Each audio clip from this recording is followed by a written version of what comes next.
Well, I'm now joined by Paul Charles, who is former Director of Communications at Virgin Atlantic and now Chief Executive of the PC agency. Paul, very good to see you this morning.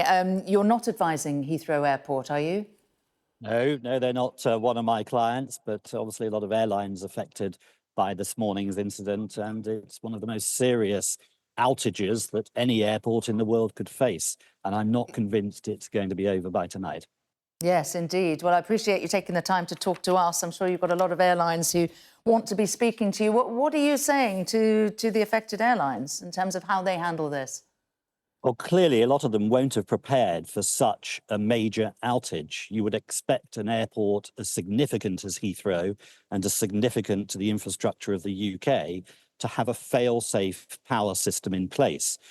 Clearly, we don't know the cause of the initial fire. We don't know why the second system has not worked as a backup. So those will be important questions that will need to be asked, because until the power system's fixed, there's no chance of getting the airport operations back to normal.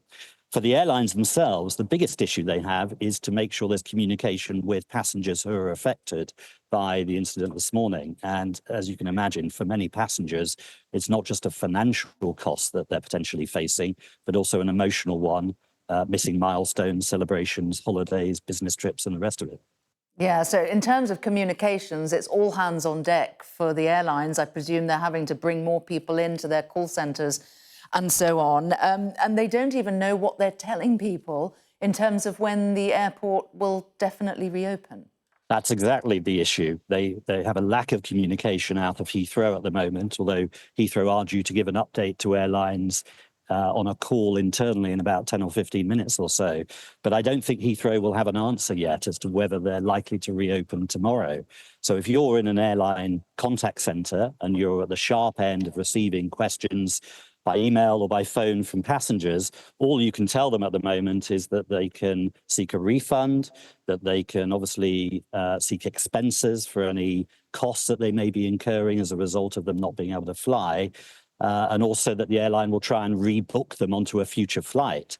But the problem with having a one-day outage like this at Heathrow, one of the world's biggest airports, is that a one-day outage is really a 3 or 4 day outage.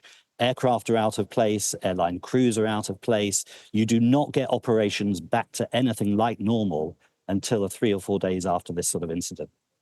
Yeah, and in terms of the cost of all of this, I think when the airport was closed back in 2010, it was estimated that that cost £280 million a day. Any idea what kind of costs are going to be incurred 15 years later? Well, and it's funny because I remember very well the ash cloud in 2010, the Icelandic ash cloud, which caused the closure of airspace for pretty well 8 to 10 days. And it's just as quiet now over the skies of London as it was back then. Yes, I think the cost will be, at the moment, I would estimate 20 to 30 million pounds for so many of the airlines and for Heathrow itself. It will rise depending on how long this goes on for.